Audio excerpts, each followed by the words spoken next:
Assalamualaikum warahmatullahi wabarakatuh dan salam pramuka.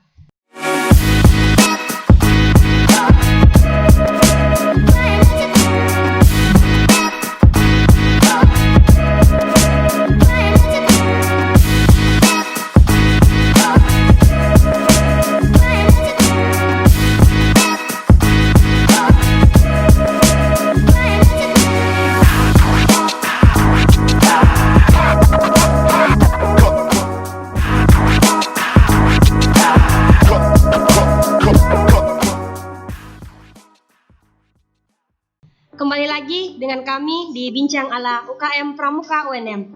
Alhamdulillah, kata yang paling pantas kita ungkapkan saat ini karena di tengah pandemi yang membumi, kita masih bisa berkumpul walaupun dengan suasana yang tidak seperti biasa. Tutur salam dan salawat kita curahkan kepada baginda Nabiullah Muhammad SAW, kepada keluarganya, sahabatnya, serta kita pengikutnya. Perkenalkan, saya Nasriani Arifin, Purna Ketua Dewan Racana Opu dan Risaju, Masa Bakti 2018-2019 yang akan membersamai kita di acara bincang kali ini. Kabar bahagia buat kita karena di sini sudah ada narasumber kita, orang yang luar biasa, pemuda asal Sopeng. Mungkin kakak-kakak pramuka khususnya di Sulawesi Selatan sudah mengenal beliau. Beliau adalah Kak Musdar Asman. Selain Purna dari UKM Pramuka UNM sendiri, Kak Musdar ini sudah banyak melakukan perjalanan di Dewan Kerja daerah, bahkan satu kebanggaan yang luar biasa bagi kami keluarga UKM Pramuka karena beliau sudah sampai di Dewan Kerja Nasional. Mengenai Pramuka tentulah tidak pendek perjalanan yang telah dilalui Kak Musdar. Nah, untuk itu kali ini kami akan ada di Bincang Pramuka ala Pramuka UNM dengan membahas pramuka kini dan nanti bersama dengan beliau. Kita sapa dulu narasumber kita. Bagaimana kabarnya, Kak? Alhamdulillah, Kak Ani. Alhamdulillah. Sudah berapa bulan di rumah saja? Atau mungkin ada kegiatan yang selama ini dilaksanakan? Selama pandemi ini, terkhususnya banyak di rumah saja, tetapi aktivitas tetap jalan. Karena beberapa aktivitas juga harus tetap dijalankan. Tugas-tugas itu. Betul sekali, Kak. Jadi sama dengan Kak Musdar, kami juga kakak-kakak di anggota Pramuka itu selama ini beberapa bulan sudah dirumahkan, tapi itu tidak bisa menjadi penghalang buat kita tetap berkegiatan ya, Kak, karena banyak cara yang sudah bisa dilakukan saat ini. Iya benar, Pramuka harus terus berkarya walaupun dengan kondisi pandemi ini ya tetap berkegiatan, dan saya kira banyak kegiatan-kegiatan inovasi yang bisa dilakukan di masa-masa pandemi. Betul sekali, Kak. Sebelum lebih lanjut nih, Kak, kami mau mengorek sedikit mengenai Kakak. Sebenarnya Kakak itu masuk di UKM Pramuka tahun berapa, kemudian berdewan kerja tahun berapa, kemudian saat ini tuh aktivitasnya di Gerakan Pramuka khususnya di UNM itu menjabat sebagai apa? Oh ya, jadi begini Kak. Sebenarnya saya itu masuk di Universitas Negeri Makassar kan tahun 2010. 2010 itu sebenarnya sudah mulai berproses di UKM Pramuka, mau mendaftar waktu itu. Ya, jadi anggota ya, Kak? Sudah mau ikut PAB, penerimaan anggota baru, tetapi dengan kondisi waktu itu saya juga masih aktif di gugus depan di asal saya di Sopeng. Saya pada Kesatuan Sopeng. Waktu itu saya juga masih pencapaian Pramuka Garuda yang program Partai Daerah Sulawesi Selatan. Waktu itu ikut dan alhamdulillah dapat mencapai Pramuka Garuda. Dan penerimaan waktu itu bersamaan dengan pelantikan Pramuka Garuda di Kota Susul. Jadi sehingga diundur dulu ya. Tahun berikutnya lagi ikut dengan kondisi perkuliahan yang sudah aktif, sibuk di perkuliahan. Mahasiswa tingkat awal. Ya, tingkat awal akhirnya tertunda lagi di 2011. 2 tahun berproses masih tertunda. Masih tertunda lagi. 2012 ikut lagi tetapi masih tertunda lagi karena ada waktu itu kayaknya ada pernikahan keluarga yang harus dihadiri dan bertepatan kembali dengan penerimaan anggota baru. Waktu itu kan masih ketat sekali ya, jadi kalau tidak ikut indoor atau outdoor maka juga akan ditahan proses pelantikannya. Sehingga saya berpikir saya di gugus depan di asal SMA aja dulu aktif, sehingga 2013 baru masuk, baru bergabung jadi keluarga besar UKM Pramuka UNM. 2013 itu sudah sekaligus Dewan Kerja Daerah waktu itu. Jadi dapat plus-plusnya ya, Kak ya, dapat anggota UKM, kemudian lanjut berdewan kerja. Kemudian di DKN, Kak, mulai tahun berapa? DKN kan 2016 baru mulai. jadi berproses di Dewan Kerja Daerah Sulawesi Selatan, walaupun sebenarnya sebelum Dewan Kerja Daerah Sulawesi Selatan kan di DKC. Jadi ya Kak, jadi betul-betul dari awal. Di awalan, kemudian di Dewan Kerja Cabang Sopeng, kemudian 2011 naik kuliah 2010, 2011 baru ada seleksi Dewan Kerja Daerah. Karena kan Dewan Kerja Daerah Sulawesi Selatan kita tahu periode sebelumnya itu terlalu panjang masa baktinya. Sehingga waktu itu baru 2011 baru pergantian dan alhamdulillah lolos seleksi di 2011. Nah, untuk DKN-nya ini berproses di DKD sampai 2016. Sebenarnya kan 2011-2016. Tapi karena kuartir juga belum melaksanakan musda. 2016 itu ada juga PAW Dewan Kerja Nasional dan alhamdulillah ikut seleksi lolos juga di Dewan Kerja Nasional. Jadi sekarang ini Kak, kan Kakak sekarang menjabat sebagai asisten pembina di Ambalan UKM Pramuka UNM. Jadi betul-betul ini nanti mungkin akan kita singgung perjalanan pramuka Kakak mulai dari siaga sampai ke tahap pembina. Jadi kita tahan dulu ya Kak. Baik teman-teman, di bincang kali ini kita punya tema yang menarik nih. Penasaran apa itu? Jadi saat ini kita bersama Kak Musdar akan membahas tema pramuka dulu, kini dan nanti. Menarik bukan? Jadi tetap bersama kami. Jadi Kak, seperti yang tadi kita bahas di awal bahwa gerakan pramuka itu betul-betul gerakan yang bisa dibilang menjadi pelopor di kemerdekaan Indonesia. Dia ada bahkan bersamaan dengan terbentuknya negara ini. Cuman dia awal-awalnya itu belum menggunakan gerakan pramuka. Mungkin bisa disinggung dulu Kak, perjalanan Kakak dan hubungannya dengan pramuka dulu. Sebelum kita lanjut mungkin Kak, ada beberapa istilah yang sering kita gunakan tapi banyak yang mengesalahartikan. 3 kata yang sering kita dengar ini yaitu pramuka, kepramukaan, dan gerakan pramuka. Mungkin bisa disinggung dulu Kak. Oh ya, jadi begini kan, sebenarnya kan pramuka, gerakan pramuka dengan kepramukaan itu berbeda semua artinya. Kalau pramuka itu adalah anggotanya, ya Kak, berarti orangnya yang dibina di gerakan pramuka. Kalau kepramukaan adalah metodenya, metode gerakan pramuka yang digunakan dalam membina anggota-anggotanya yang pramuka itu. Iya. Kalau gerakan pramuka maka itu adalah organisasi yang mengelola pembinaan generasi muda melalui metode pramuka. Seperti itu kan. Baik Kak, sekarang ini kan khususnya di Indonesia itu 50 tahun sudah gerakan pramuka berkiprah. Kemudian anggaplah saya sendiri ini merupakan orang baru di gerakan pramuka. Kemudian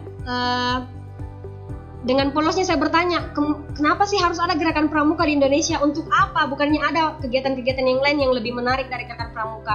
Toh yang orang kenal gerakan pramuka itu berteman dengan tali, becek, tanah, dan berkemah. Bagaimana menurut Kakak dengan persoalan tersebut? Kalau menurut saya secara pribadi, karena kan kita ini orang-orang yang aktif di gerakan pramuka. Mulai dari kecil, siaga, kemudian dalam, penegak, dan pandega, bahkan kondisi saat ini di orang dewasa, di pembina, ya saya kira gerakan pramuka ini adalah organisasi yang dimana negara waktu itu tahun 1961 memberikan kepercayaan kepada gerakan pramuka untuk membina generasi muda di Indonesia agar memiliki karakter. Itu yang paling utama, agar memiliki karakter, berjiwa nasionalis, kemudian punya patriotisme yang tinggi terhadap negara. Itu saya kira kepentingan negara yang harus hadir di dalamnya sehingga membentuk gerakan pramuka.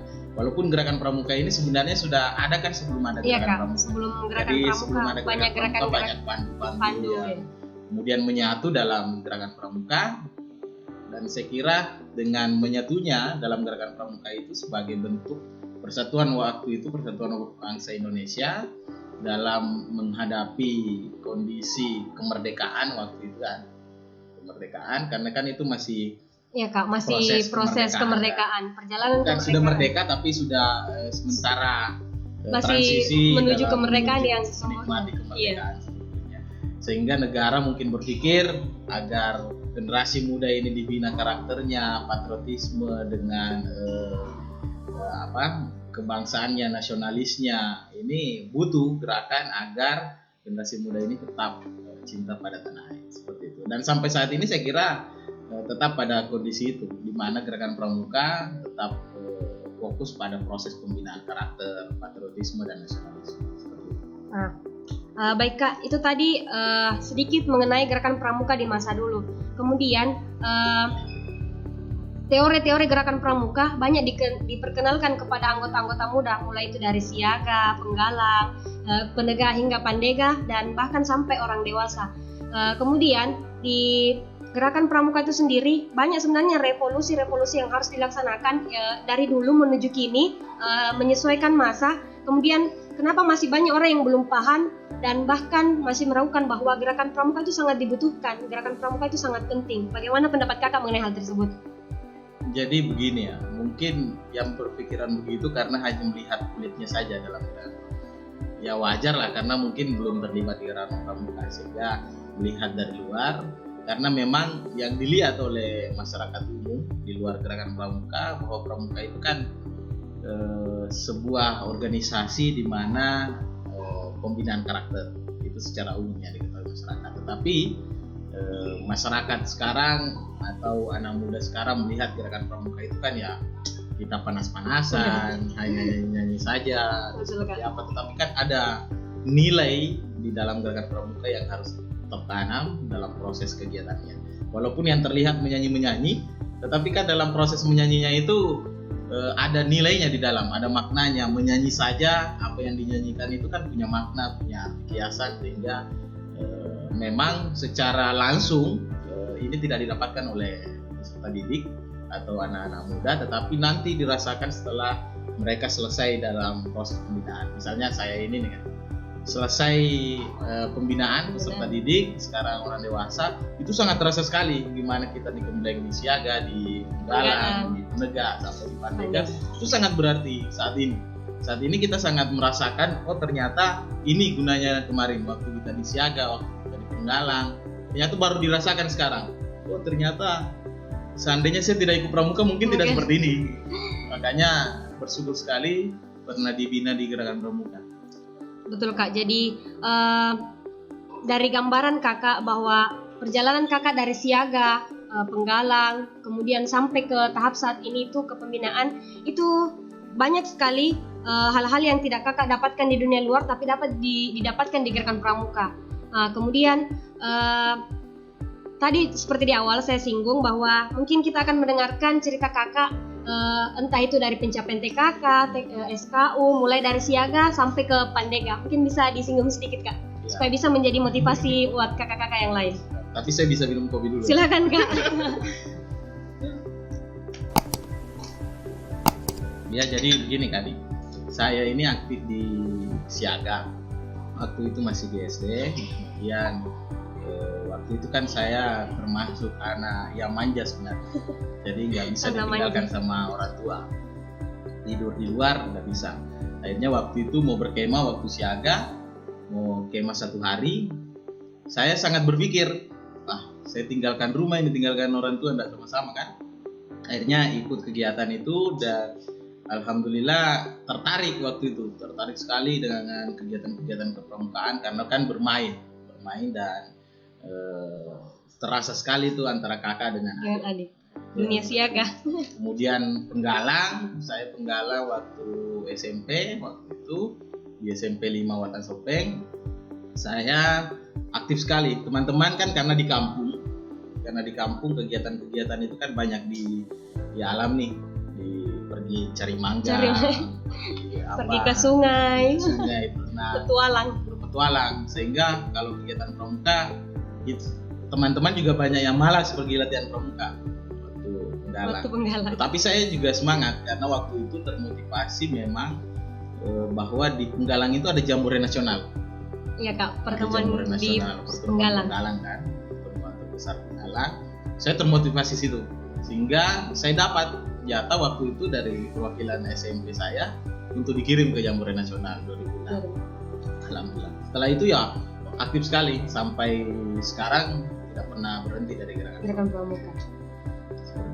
Oke, jadi berkesan sekali ya perjalanan pramuka Kak Musdar dari siaga yang pertamanya beliau sendiri merupakan anak yang tidak pernah berpisah dari orang tuanya, kemudian dengan kuat tekadnya yang bulat memutuskan untuk mencoba bergabung di Pramuka Siaga, dan itulah awal mulanya beliau di Gerakan Pramuka hingga sampai ke sekarang ke pembinaan. Jadi itu Pramuka dulu ala Kak Musdar dan yang kita tahu mengenai Indonesia. Sekarang kita bandingkan nih Kak, Pramuka yang dulu dengan Pramuka sekarang. Di zaman-zaman Pramuka sekarang itu kan serba milenial, bahkan kita disebut generasi milenial. Kita bagaimana nih perjalanan Kakak yang dahulu yang penuh perjuangan, bahkan tadi sampai Kakak mengungkapkan bahwa untuk masuk menjadi anggota di UKM saja itu melalui 3 tahun yang sampai bisa menjadi anggota, karena ada beberapa hal yang Kakak tidak sempat lalui sehingga tidak mencapai kriteria untuk menjadi anggota. Nah sekarang bagaimana pandangan Kakak mengenai Pramuka masa kini? Mengenai Pramuka masa kini dengan Pramuka masa lalu sebenarnya, atau Pramuka di zaman saya dengan di zaman saat ini. Waktu zaman saya sebenarnya kan transisinya di zaman saya, transisi terhadap penggunaan gadget ya, Iya, Kak. HP. Waktu SD saya belum punya HP. Nanti SMP baru kenal HP, itu pun HP-nya HP Nokia waktu itu kan. Yang Nokia masih hanya bisa digunakan untuk digunakan menelpon, SMS. SMS. Jadi SMS itu sangat berguna waktu itu. Tetapi sebenarnya saat ini dengan adanya teknologi, adanya WhatsApp, adanya bahkan Zoom saat ini yang berkembang, atau secara virtual pertemuan, saya kira ini harusnya generasi milenial ini lebih inovatif lagi. Betul, Karena Kak. dulu kita tanpa HP atau hanya SMS saja, itu pun kan terbatas karena masih anak sekolah, pulsanya juga masih kita batasi. Kalau kirim SMS masih mahal, masih pulsa 5.000 paling maksimal, kita 5.000, 10.000 yang kita gunakan. Sehingga SMS itu kan cukup kita sangat irit sekali untuk SMS. SMS 1 kali, 2 kali. Apalagi kalau mau latihan kan harus SMS atau apa. Sehingga kalau latihan dulu, kalau kita sudah sampaikan kita rapat sore ini, maka pasti kita datang. Nah, tetapi sekarang kan dengan waktu dulu kita datang tepat waktu. Misalnya nanti sore teman-teman kita latihan pramuka, nanti sore jam 3. Berarti sebelum jam 3 kita pasti sudah datang. Atau maksimal jam 3 karena kita takut ini kan. Tetapi sekarang dengan adanya gadget sebenarnya juga mengurangi efektivitas adik-adik pramuka. Tapi sebenarnya itu harusnya menjadi nilai tambah, tapi kok malah berkurang karena dengan adanya WhatsApp, sehingga mungkin ketika latihan justru itu yang menjadi penghalangnya. Sudah kumpul kan? Belum, masih sebentar lagi. Sudah mulai kah? Ini belum bergerak nih dari rumah. Bahkan sudah ada waktunya saja belum datang. Tapi saya kira di Gerakan Pramuka khususnya di UNM itu sangat minim karena adik-adik pasti lebih disiplin lagi. Tetapi saya kira itu juga tantangan bagi adik-adik sekarang. Kemudian tantangan kedua dengan kondisi saat ini ya, dengan adanya pandemi COVID-19 ini saya kira menjadi tantangan bagi adik-adik semua, khususnya di UKM Pramuka UNM ini untuk melaksanakan kegiatan. Khususnya kita kan mau PAB nih. Iya Kak, PAB. Penerimaan anggota baru. Ini pasti harus punya segera formulasi baru dalam proses penerimaan anggota baru. Karena kita belum bisa berkumpul. Walaupun sebenarnya per kemarin sudah dicabut ini. Iya, sudah mulai new normal ya Kak, sudah penetapan. Tapi kita Makassar kan masih zona merah, sehingga tetap juga harus masih hati-hati. Betul Kak. Jadi itu tadi beberapa perbedaan pramuka kini dan nanti, itu terkhusus di kepribadian anggota pramuka sendiri tentang on time ketika latihan. Beberapa tahun ini kita biasa jumpai pramuka lomba, pramuka yang diutus saat ada lomba atau bahkan untuk mengadakan lomba. Mirisnya Kak, bahkan ada biasa pramuka yang tingkatan penegak mengadakan untuk penggalang untuk siaga, bahkan yang paling fatal penggalang yang mengadakan lomba untuk penegak. Itu gimana nih Kak?